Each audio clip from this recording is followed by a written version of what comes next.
Bonjour tout le monde. Je suis vraiment contente que vous soyez avec nous ce soir. On a quand même un taux de participation assez élevé. C'est le fun pour Étienne qui est avec nous ce soir. Pour vous mettre un peu en contexte, tout d'abord, j'aimerais vous dire que c'est enregistré, là, mais tout ce qui est question à la fin, ça va être coupé avant d'être mis sur le YouTube du CRESAD. Pour vous mettre en contexte un peu, là, moi, je suis allée à Pimondia cette année, puis je suis toujours à la recherche de webinaires là, à vous présenter en français. Puis c'est pas toujours facile de trouver des sujets pertinents qui peuvent rejoindre tout le monde en français. Puis là, ben, Étienne a fait deux très bonnes présentations à Pimondia. Je lui ai demandé s'il voulait nous faire un webinaire. C'est pour ça qu'on l'a avec nous ce soir. Donc, ça devrait être super intéressant. Étienne, je te laisse te présenter. La parole est à toi. Merci. Donc, je m'appelle Étienne Tardif. J'habite au Yukon depuis 15 ans. Euh, j'ai été élevé dans le nord de l'Ontario, né au Témiscamingue. Mes parents viennent de Rouen, donc mes racines sont toutes au Québec. C'est ça, je garde des abeilles ici. Ça fait quoi, 12 ans au Yukon. Puis, je travaillais dans le nord de l'Ontario, au nord du lac supérieur. Puis, j'avais commencé ma- mon voyage apicole avec un géologue. Je travaillais dans une mine, puis convaincu le département de l'environnement d'acheter 4 ruches avec des habits, puis plein de choses. Donc, puis il m'avait demandé, Étienne, tu veux-tu faire des abeilles? J'ai dit, c'est quoi ça? Puis on s'est acheté Beekeeping for Dummies, à cause les deux, on était des débutants. Puis c'est comme ça qu'on a commencé. Puis, comme background, c'est ça, j'ai un bac en génie mécanique. Je fais plus de génie avec mes abeilles que je fais avec mon travail. Mon travail, c'est plus en leadership puis en coaching. Puis je fais du mentorat, différentes choses. Ouais.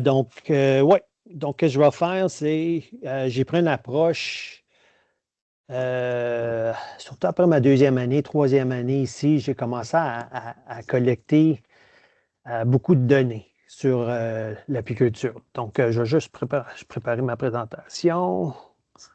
Donc, c'est ça. C'est pour moi, comprendre mes actions, j'avais besoin de données. Surtout au Yukon, il n'y a pas beaucoup d'apiculteurs ici. Puis ceux qui avaient, c'est des vieux monsieur ça faisait 30 ans qui en faisaient, pas beaucoup de partage. C'est là que je me suis décidé de commencer à créer mes propres outils, euh, puis apprendre les techniques, puis à juste développer. Le désavantage, c'est que toutes mes informations venaient du Sud, puis les timings, le nourrissage, les préparations d'hiver, tout venait d'un différent environnement. Donc, juste pour mettre en contexte, le Yukon, on est juste à côté de l'Alaska. Comme je disais, avant de commencer, à matin ici, il faisait -40. Là, il fait -15, -17. Mais c'est ça.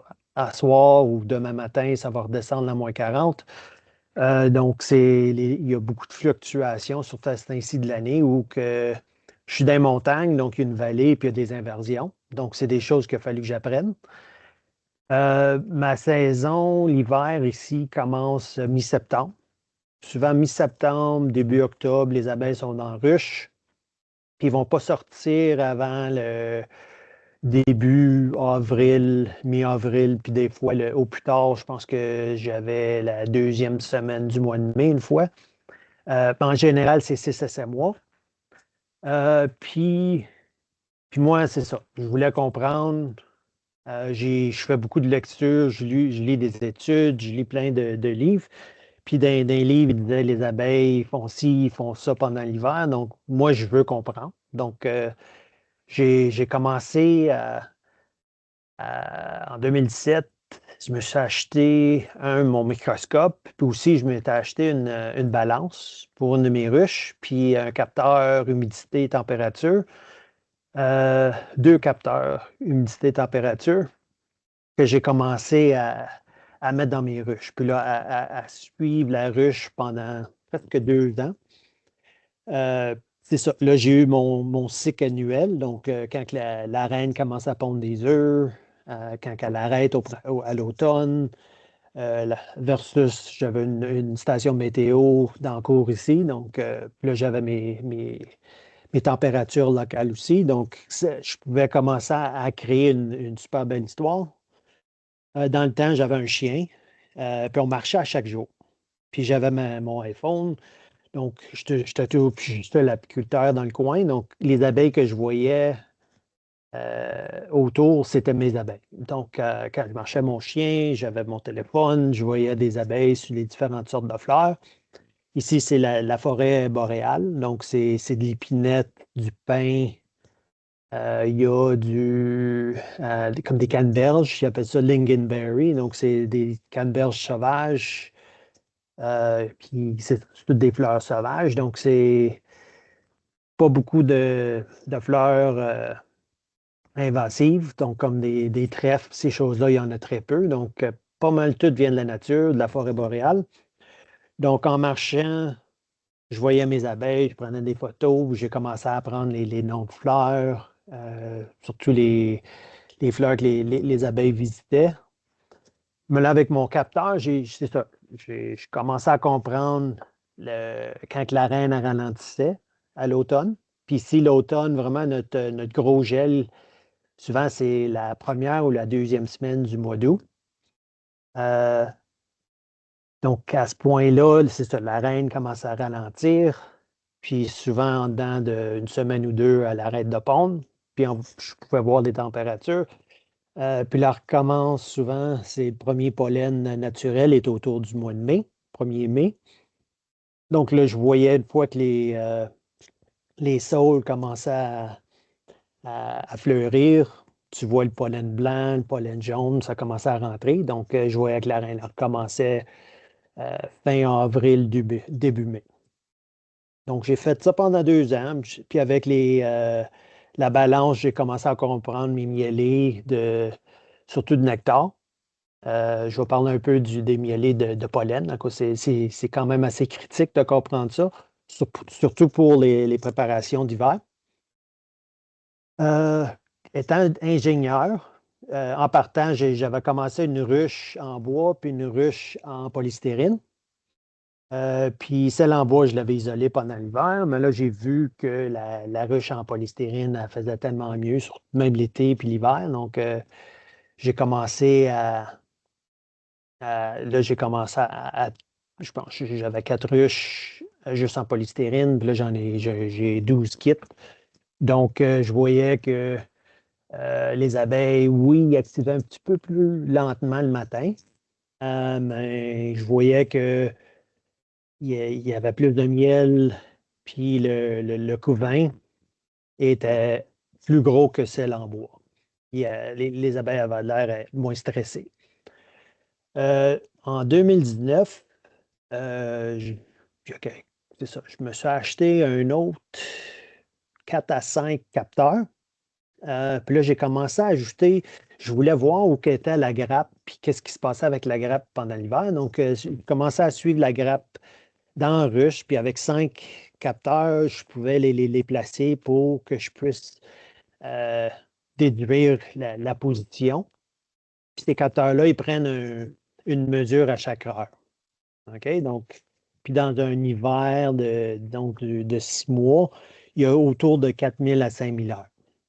OK? Donc, j'avais ces points de données-là. Donc, j'ajustais, j'allais en double, en simple, donc juste une hausse, en double, j'essayais différentes configurations. Les ruches en polystyrène venaient de Finlande, puis eux autres, ils recommandaient que tu hivernes avec le plateau ouvert. Donc, ils appellent ça en anglais screen bottom board. Donc, une base de grillage. Donc là, j'avais commencé à hiverner sans, sans blocage, ouvert, mais dans une zone protégée du froid puis du vent. Donc, c'était quand même, on a quand même 2, 3 pieds de neige, donc c'était quand même entouré de neige, donc il n'y avait pas de de vent direct.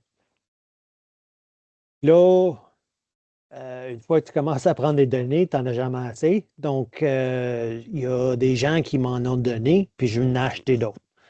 Là, j'en ai une cinquantaine, donc j'en ai mis une vingtaine dans une double, puis j'en avais comme, c'est ça, 16 ou 17 dans juste une autre, là, donc juste une simple.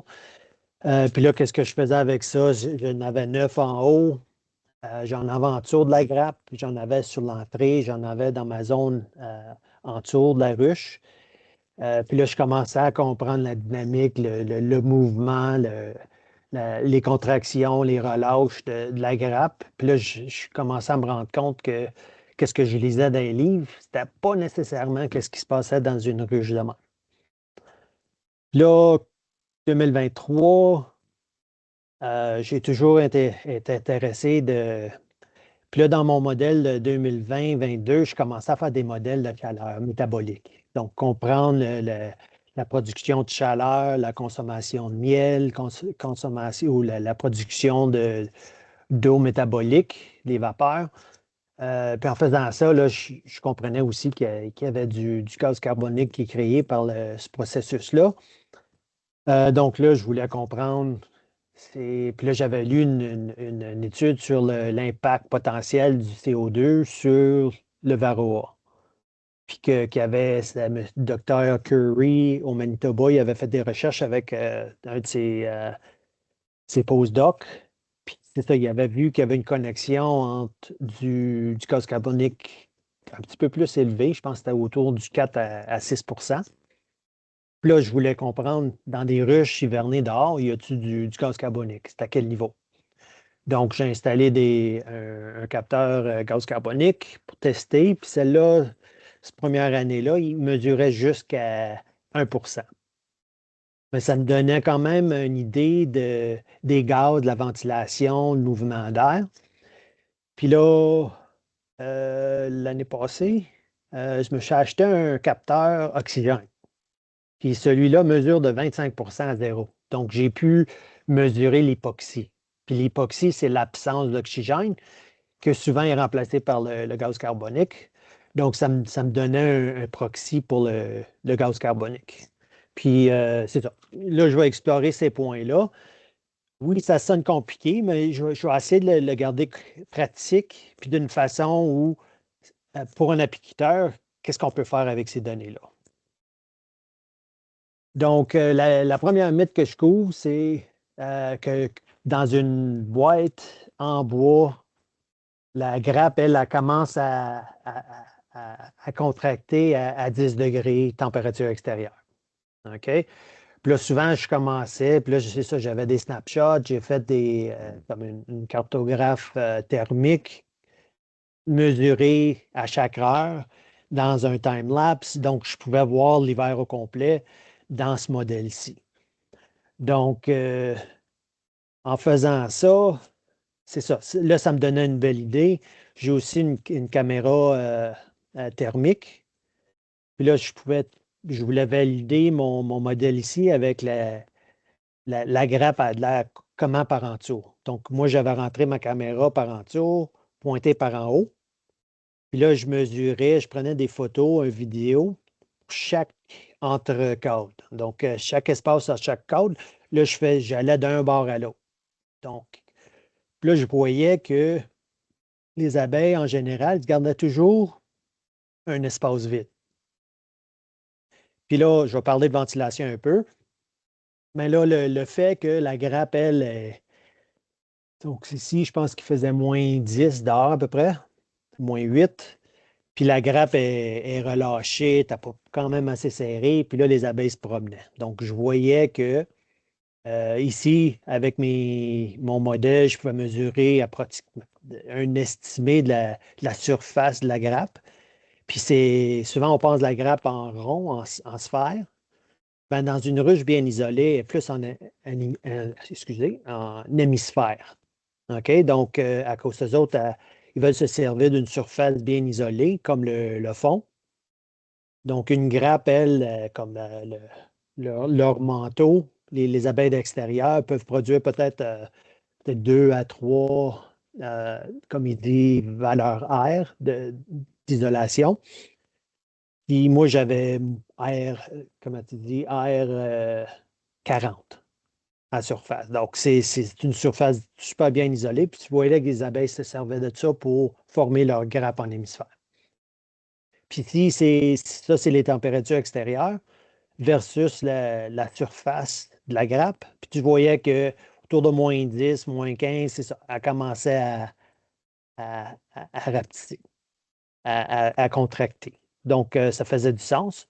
Puis souvent, même ici, il y avait encore de la place à contracter. Donc, tu n'étais jamais souvent Donc, ce que je voulais dire ici, vraiment, c'est le but d'isoler, c'est de réduire le stress des abeilles. OK? Donc, puis je vais parler à la fin, il y a une règle d'isolation. Donc, pour chaque air que tu ajoutes, tu réduis la perte de chaleur par une moitié. Puis éventuellement, ça ne vaut plus la peine à cause que la moitié est rendue tellement petite. Donc, dans ce contexte-là, c'est. Puis la grappe, pour moi, la contraction de la grappe, c'est une réaction au froid. Donc, si elle n'est pas stressée, puis vous allez voir avec donc une double ou une médium, une double ou, comme il dit, single, pour moi, il consomme peut-être 30 livres. 30 livres de miel pour 6 à 7 mois. J'ai fait des nooks de 5 à 6 cadres, puis ceux-là, ils consomment peut-être 10 livres dans une période de 6 à 7 mois. Donc, vous allez voir que quand tu isoles, quand tu contrôles la ventilation, la consommation de miel réduit quand même pas mal. C'est le fun à cause. Il faut comprendre que l'humidité qu'on a dans nos ruches, c'est métabolique. Puis si on contrôle la consommation de miel, on contrôle le montant d'eau qu'il faut gérer dans la ruche elle-même.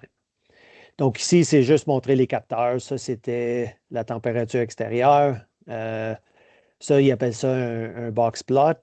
Donc, dans ce bar ici, là, il y a 4200 données. OK? Donc, la ligne au milieu ici, ça, c'est la moyenne. Puis en dedans de cette zone-ci, je me souviens bien, c'est comme une 70 à 80 des données là, sont dans cette zone-ci. Là, il y a un 5 ici, puis un 5 là. OK? Puis là, il y a des outliers qui se passent en haut. Mais là, tu vois, ça, c'est les températures extérieures. Puis là, la température au centre de la grappe est ici. Le point de rosée est ici. Puis les températures d'un coin de la ruche, ils ne descendent pas souvent en bas de 10 degrés. Donc, c'est des températures quand même assez bien confortables. Puis ici, tu vois que le point de rosée pour l'air humide de l'intérieur, quand même assez chaud. OK? Donc, vous allez voir que les abeilles ont besoin d'eau l'hiver. Puis si on met trop de ventilation, si on essaie d'éliminer toute l'humidité qu'il y a dans l'air, les abeilles vont avoir de la misère. OK? Pour rester en santé, eux autres, il y a un point qui aiment fixer, puis je vais vous montrer ça. Donc, si ça, c'est l'impact d'isoler. OK? C'est bien isolé. Puis ça, c'est avec un plancher ouvert aussi.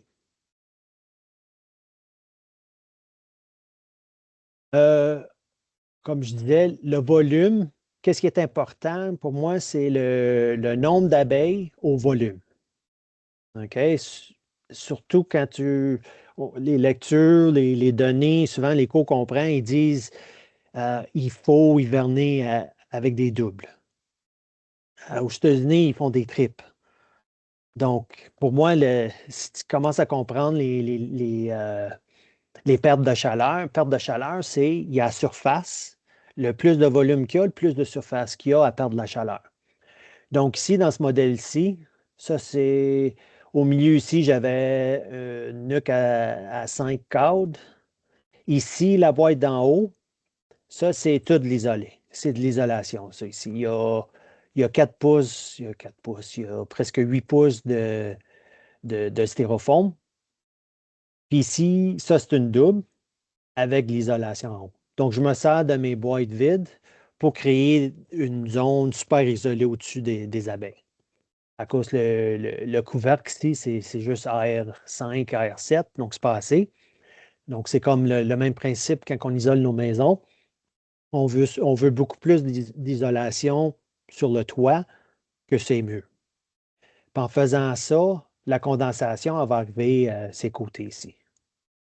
Puis la raison que j'aime avoir mes planchers ouverts, juste grillage ouvert, c'est que la condensation descend, puis elle va juste, elle passe en dessous. Avant que je faisais ça, moi, j'avais des blocs de glace là, pendant pas mal tout l'hiver.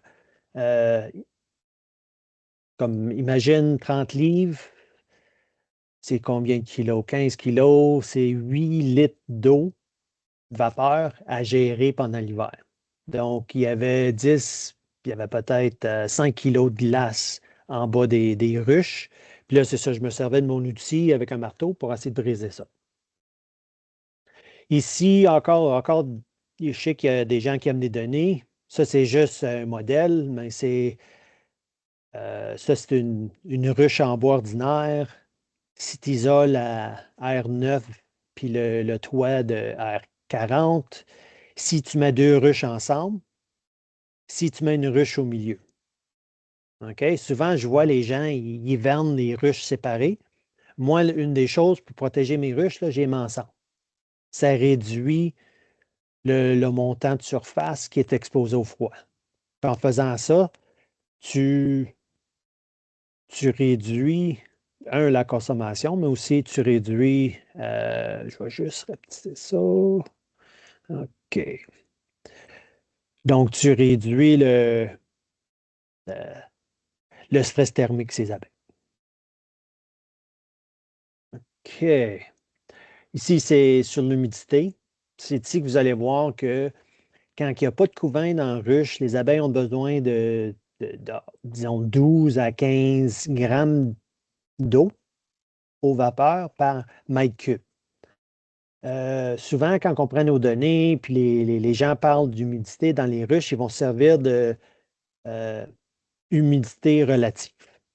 OK, c'est un pourcentage, mais le problème avec ce numéro-là, c'est basé sur la température.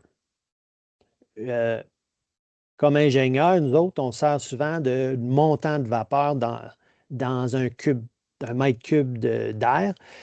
Puis ça commence à normaliser les valeurs. Donc, la ligne grise ici, c'est le montant d'eau dans l'air extérieur. Vous allez voir qu'à -40, il n'y a pas beaucoup d'eau dans l'air. À zéro, il y a encore, il n'y a pas beaucoup d'eau. Il y a peut-être, disons que c'est quoi ça? C'est juste en bas de 4 grammes. Mais c'est 3 fois moins que les abeilles ont de besoin.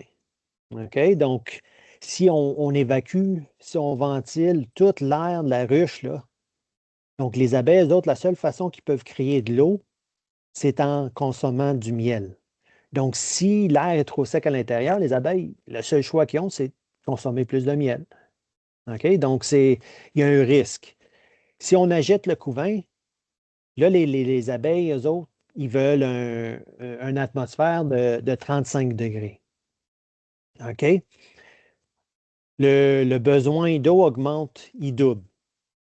Donc, souvent, c'est ça. S'il y a du couvain, la reine a commencé à pondre, les dynamiques à l'intérieur de la ruche, ça change complètement. Donc, le but de ce diapo ici, c'est de comprendre que l'humidité, c'est métabolique, c'est pas de l'air extérieur. Puis là, l'autre, c'est le montant de miel qu'il consomme. Puis ça, tu brûles du propane, ça crée de l'humidité. Il y a de la chaleur, du CO2, puis de la chaleur, puis de l'eau. Donc, quand tu brûles ces chaînes-ci, il va toujours avoir de l'humidité qui est produite. Il faut gérer ça. Moi, la façon dont je le gère, je le laisse à l'intérieur. Une atmosphère qui est plus chaud à l'intérieur peut retenir plus d'humidité. OK? Donc, l'air disons qu'ici, euh, comme ici, tu le vois. Donc, le plus chaud que l'air, euh, le plus chaud que l'air elle est, le plus d'humidité que cet air-là peut retenir, sans avoir de problème de condensation. Donc, ça, c'est un autre avantage d'isoler. Euh, Puis, on va parler d'isoler dans un peu. Donc, ici, souvent, on parle de gaz carbonique comme l'ennemi. Moi, là que j'ai appris que la grappe, elle, est souvent au 8 au 10 à l'intérieur. Donc, ici, ça, c'est les mesures, mon capteur juste au-dessus de la grappe.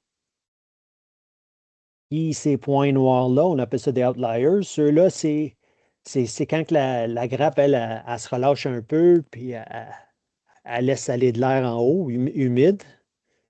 Donc, ça, c'est ces valeurs ici. Donc, cette air ici, là, elle vient de l'intérieur de la grappe.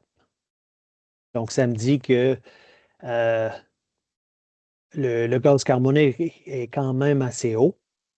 Puis vraiment, les abeilles, vous allez voir aussi, ils peuvent ventiler la ruche. Quand ils peuvent contrôler l'environnement, eux autres, ils peuvent ventiler au besoin, s'ils ont besoin. La chose avec le gaz carbonique, donc il y a juste une étude que j'ai pu trouver qui parle d'un taux métabolique ultra bas. Donc, c'est comme quand il y a un niveau au-dessus de 2 à peu près, les abeilles, eux autres, leur système métabolique, il ralentit. Donc, une des raisons, quand je faisais mes calculs de consommation de miel basés sur les pertes de chaleur, puis la courbe, il y a une courbe Southwick, c'est un. Puis Tom Seeley avait fait une recherche basée sur la température extérieure, puis le taux de consommation ou la production d'énergie. Je me suis servi de leurs données, puis les calculs, dans mon contexte, ça ne donnait jamais. Puis la chose qui manquait probablement, c'est ici. OK? Donc, c'est 10 à 15 moins de miel à peu près si on peut maintenir un bon niveau de gaz carbonique. La ruche, elle respire. Donc,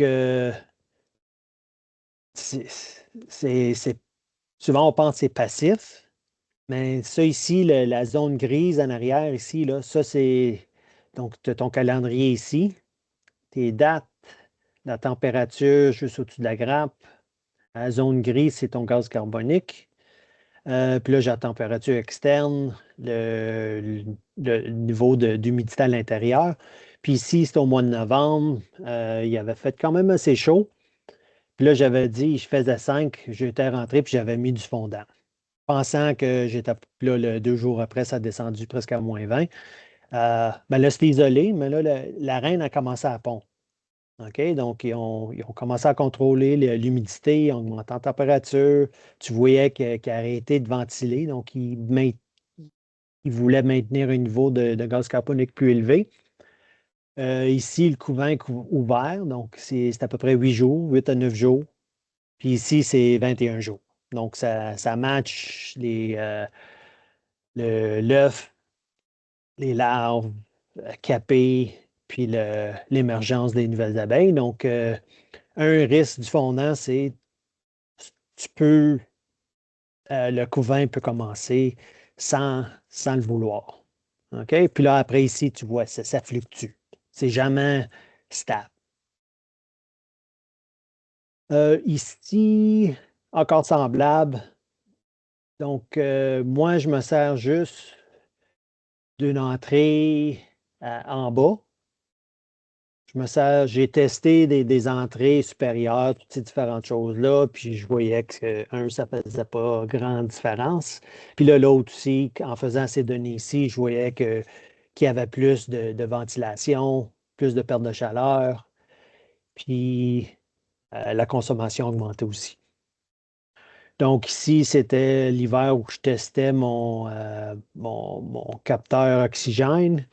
Puis là, je commençais à comprendre l'impact, la grosseur de mon entrée, le blocage, quand il y avait de la glace, différents problèmes à cette entrée-là. Puis là, je commençais à jouer avec mon entrée pour comprendre c'est quoi l'impact sur la ventilation. Donc, éventuellement, j'ai trouvé un bon point. Une des choses avec les ruches en polystyrène, il y a souvent du plastique. Puis, dans les entrées, il y avait des morceaux de plastique. Donc, première chose que j'ai faite, j'ai tout enlevé ces morceaux de plastique-là à cause de la condensation, les vapeurs qui sortaient de la ruche, ça créait des gros blocages de glace. Aussi, les abeilles, quand ils touchent le plastique, puis le plastique est super froid, eux autres, ils gelaient instantanément. Puis là, ça bloquait mes entrées. Donc, j'ai tout enlevé le plastique, puis j'ai remplacé avec des morceaux de styromousse bleu. Puis j'avais découpé une entrée, puis là, comme ça, il n'y a pas de problème de gel, puis les abeilles ne sont pas super gelées. Donc, ici, c'était juste pour démontrer qu'en ajustant mon entrée de bas, puis c'est ça, j'avais peut-être un demi-pouce de hauteur par 3 pouces. Puis, seule chose, il y a des gens ici qui ont plus de neige. Puis, la seule chose, quand tu sors d'une entrée d'eau, il faut juste faire certain que ton entrée de bas n'est pas trop grosse. Puis, ma recommandation ici, c'est les grillages, donc les planchers ouverts, c'est pas recommandé non plus. Parce que sans ça, il va y avoir trop c'est comme l'effet cheminée, il va y avoir trop d'air qui va passer à travers de la ruche. Donc, le grillage ouvert, c'est seulement si tu as juste une entrée d'en bas. Si tu te sers d'une entrée d'en haut, c'est pas recommandé. Puis si tu as une entrée d'en haut, à cause de beaucoup de neige, puis souvent ta ruche est toute enterrée de neige, là, ton entrée de bas, c'est ça. Elle va juste avoir des gens ici, comme à Dawson, il fait encore plus froid là qu'ici. Lui, il va avoir peut-être une entrée de bas de 3/4 de pouce, maximum 1 pouce, puis celle d'en haut, elle va avoir peut-être un pouce carré équivalent, au max. Euh, Comme je te dis, les grappes, les colonies, ils peuvent activer. Donc, j'ai des données où il faisait -40. J'ai l'impression que les abeilles, eux autres, ils manquaient d'eau. Puis qu'est-ce qu'ils ont fait, c'est ils ont tout réchauffé l'intérieur. Souviens-toi que j'ai des capteurs euh, sous la grappe, puis au-dessus de la grappe, et à l'entrée. Donc, l'entrée, j'ai vu qu'elle s'était réchauffée jusqu'à 20 degrés Celsius. La moyenne, la température à l'intérieur est autour de 25-26. Puis là, je voyais les points de condensation à l'intérieur. Le point de rosée est autour de 20 degrés Celsius. Puis ça me disait que là, la condensation près des abeilles est à 20 degrés. Donc, c'est de l'eau qu'ils peuvent consommer s'ils en ont besoin. L'image ici, c'était une des exemples où euh, le problème, ça arrive peut-être une fois par hiver, mais on va avoir un réchauffement super rapide. Donc, il appelle ça le Chinook. Donc, c'est du golfe, le golfe de l'Alaska. Il y a des vents chauds qui passent au-dessus des montagnes, puis là, ça descend ici. Puis, la température monte de 20-25 degrés dans souvent moins qu'une heure, peut-être 2 heures, 2 heures. Puis là, ça, c'est super stressant pour les abeilles. Donc, un refroidissement dans une ruche isolée, pas de problème pour les abeilles, ils peuvent s'ajuster facilement. Mais un réchauffement, ils ont de la misère.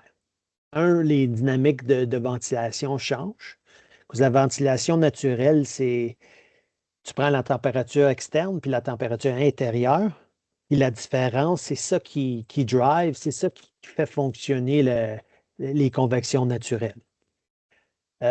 Donc, quand ça réchauffe, le, le taux de ventilation naturelle descend. Les abeilles, eux autres, ils viennent juste, c'est ça, ils faisaient presque -20. La ligne noire ici, c'est la température extérieure qui augmente.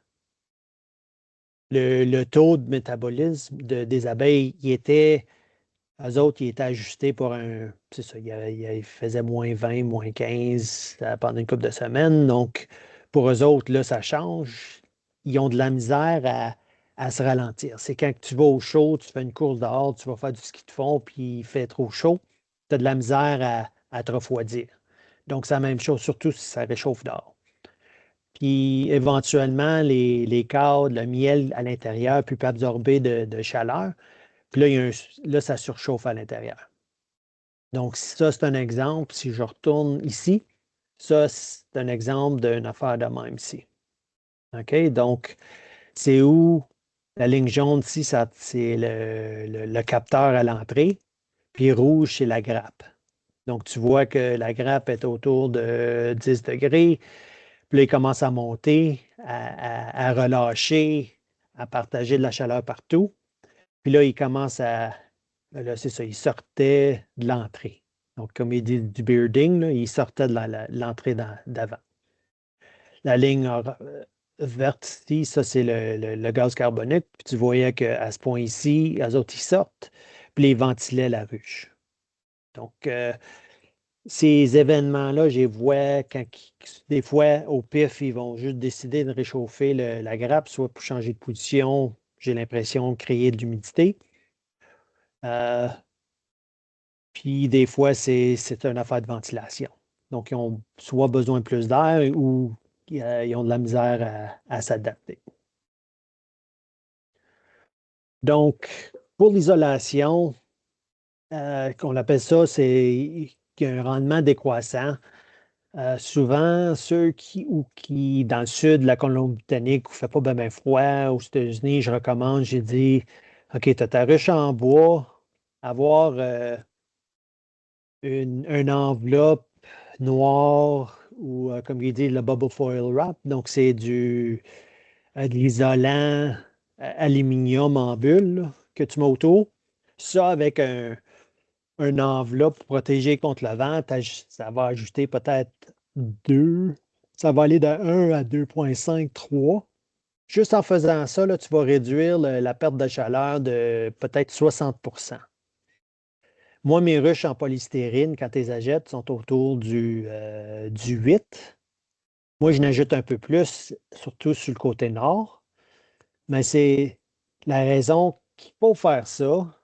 C'est pour moi, ça, c'est Montréal. Ça, j'ai juste pris les degrés jour de chauffage basé sur 10 degrés. Ça veut dire, quand tu fais ton design de la maison, puis tu détermines combien d'isolants que tu vas mettre dans ta maison, il y a des cartes de l'Amérique du Nord, du monde, qui va te dire combien de degrés jour de chauffage que tu vas avoir besoin. Souvent, pour nous autres, c'est basé sur 18 degrés, donc où tu vas allumer ta chaufferette ou ta fournaise. Donc, Montréal, par rapport aux abeilles, c'est 2200. Moi, ici, c'est 4500 à 5000. Donc, c'est presque 3 fois plus froid ici. Donc, ça veut dire que mes abeilles ont besoin, si les deux sont installés de la même façon, les miennes vont consommer 3 à 4 fois plus de miel que les vôtres. OK? Donc, ici, j'ai mis des calculs, j'ai créé un petit app, là, c'est qu'est-ce qui est le fun avec AI à cette heure. Je n'avais pas programmé depuis l'université, donc je me suis créé 2 apps. Un pour calculer ton degré jour de chauffage pour les abeilles, j'appelle ça Cluster Degree Days. Puis un autre pour mesurer l'impact d'isolation. Puis encore, c'est juste pour illustrer l'impact. Puis éventuellement, tu vois, la différence est médiocre, est toute petite. Donc, ça ne vaut plus à peine d'isoler. Donc, pour plusieurs personnes, surtout, il ne fait pas beaucoup froid, je vais recommander une bonne enveloppe, le, l'aluminium à bulle, là, le Bubble Foil Wrap. Souvent, c'est en masse, puis pas d'entrée supérieure. Puis il y en a qui vont en mettre beaucoup. Mais là, si tu en mets beaucoup, il faut quand même que les abeilles soient capables de s'ajuster. Puis s'il y a des réchauffements quand même assez normaux, c'est là qu'on stresse nos abeilles. Donc, c'est pour ça que le plancher ouvert, si tu n'as pas d'entrée supérieure, c'est aussi, ça donne de l'air refroidissante à la grappe. Donc, ça ralentit, ça réduit le stress des réchauffements. Donc, c'est une chose que j'ai découvert. Donc, comme j'avais dit au début, si tu isoles, tes abeilles, ils vont être plus résistantes, ils vont être plus lousses, ils vont être plus relâchés dans leur grappe. Souvent, les gens pensent que ils vont consommer plus de miel, mais vraiment, imagine, c'est il y a différents taux de métabolisme. Il y a des taux au repos, puis il y a des taux actifs. Donc, un abeille qui est juste là à rien faire produit quand même de la chaleur. Puis si tu as 10 à 15 000 abeilles qui sont juste au repos, ils vont quand même produire 8 à 15 watts, 20 watts de chaleur. Donc, si tu es dans une ruche non isolée, cette chaleur-là est dispersée, elle sort de la ruche.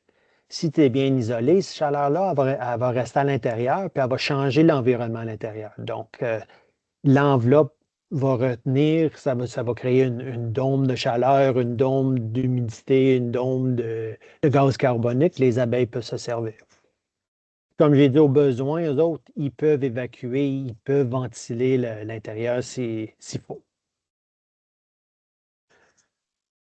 Je vais faire certain que vous avez la présentation. Ça, c'est juste les 9 points que je viens de couvrir.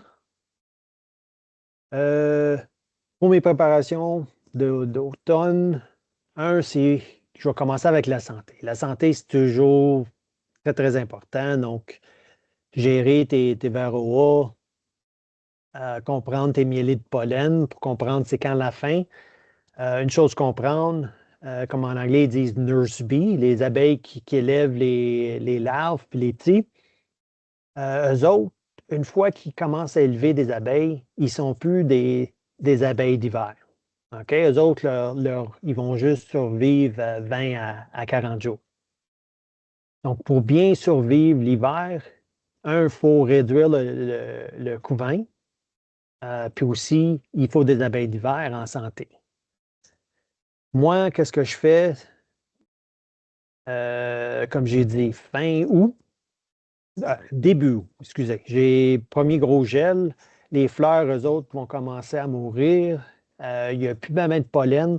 Donc, je commence à nourrir des galettes de pollen. Fin juillet, début août. Par certain que ma reine, elle, a continué à pondre jusqu'au mois début septembre. Début septembre, j'arrête au complet. Je vais quand même faire un petit peu de sirop, mais j'arrête les galettes au complet. Puis là, comme ça, ma production d'abeilles d'hiver va commencer.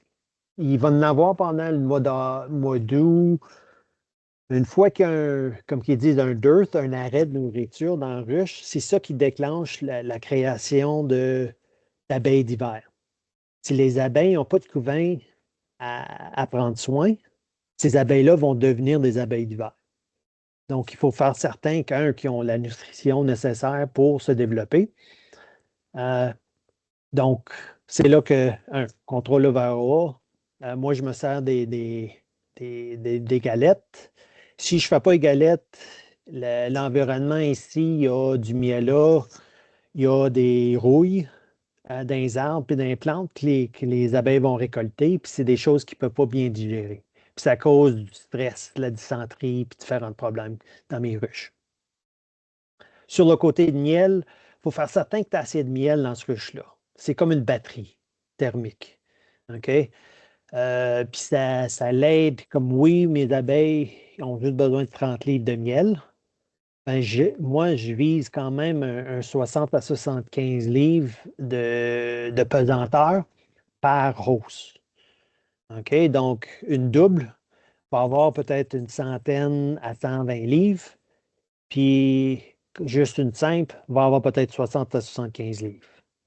Sachant qu'ils vont consommer à peu près la moitié.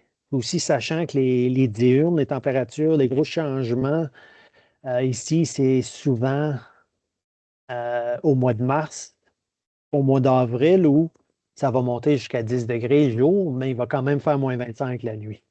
Donc, ces gros changements-là, c'est super stressant aux abeilles. S'il n'y a plus de miel dans la ruche, les abeilles, eux autres, ils n'ont plus de batterie thermique pour assouplir, pour réduire l'impact de ces changements de température-là.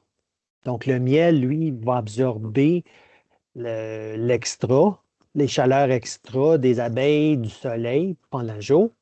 Puis la nuit, quand ça refroidit, eux autres, cette chaleur-là va s'éparpiller dans la ruche. Donc, ça contrebalance le climat.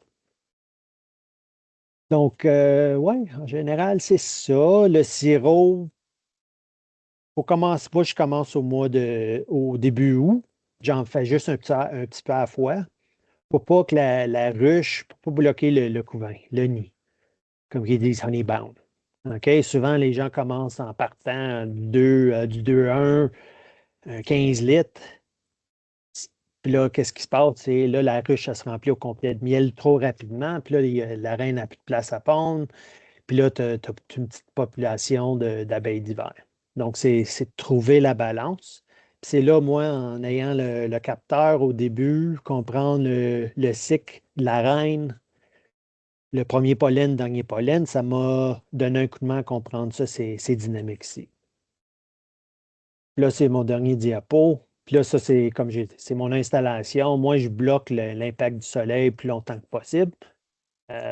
Au mois de mars, mi-mars, c'est ça, je vais enlever ça, ces morceaux de plywood-là. J'enlève l'enveloppe autour pour qu'il y ait plus d'impact solaire. Euh, J'organise mes ruches. C'est juste au-dessus de la grappe. Puis ça me permet de mettre mes pâtés de pollen au fin mars pour déclencher le couvain. Donc, je fais ça par exprès pour que les abeilles ne soient pas trop vieilles, mais aussi pour donner un cycle ou deux d'abeilles de plus. Ma saison est super courte pour que je puisse aller chercher le miel du mois de juin, mais aussi rendre mes abeilles pour que je puisse faire mes splits au mois de mai, fin mai. Puis là, l'autre chose aussi, il y a encore beaucoup de neige quand je mets ma première galette. Si ça me permet, pendant ma première inspection, d'évaluer ma reine, comprendre son taux de ponte, la santé générale du brood, ces affaires-là. Donc, c'est une façon, d'accélérer ma saison, mais aussi comprendre la qualité de reine. Puis, dernière chose, les ruches en polystyrène, ça absorbe pas l'eau pantoute. Puis souvent, tu vas avoir de la condensation, c'est sur le mur extérieur. Puis j'avais beaucoup d'abeilles mortes sur mes côtés, mes parois ici. Donc, j'ai pris une planche en pain. J'ai découpé en grosseur de cadre. Puis là, je mets ça à l'extérieur avec 8 à 9 cadres, dépendant de la grosseur. Puis en faisant ça, le point de condensation là, est en arrière, le point de rosée est en arrière du morceau de bois. Puis ça me donne comme qui dit, l'absorption pour absorber. Puis ça fait semblable à la batterie thermique. Comme le miel veut fixer l'humidité autour de 60 donc c'est hygroscopique. Le bois fait pas mal la même chose. Donc, s'il y a un extra d'humidité, le bois va absorber l'humidité.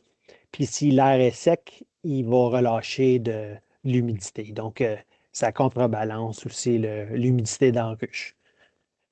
Euh, Puis oui, beaucoup d'isolation en haut. Puis ici, ma base, comme tu vois, j'ai une zone ouverte ici en dessous. Ça va tout être couvert de neige autour.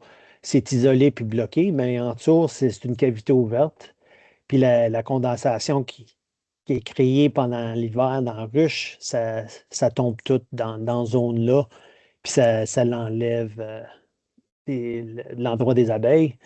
Cause même si je mettais mes ruches à angle par en avant, l'entrée ici, ce serait un bloc de glace. Donc, le plancher ici, le sol, ça gèle jusqu'à 10-12 pieds. Donc, le sol est gelé jusqu'au mois de juin. Donc, il faut faire quelque chose. Donc, je vais laisser ça là. Euh, J'espère que tout le monde va bien. Merci, Étienne. C'était tellement intéressant. Pas de problème. Et, j'imagine qu'on va avoir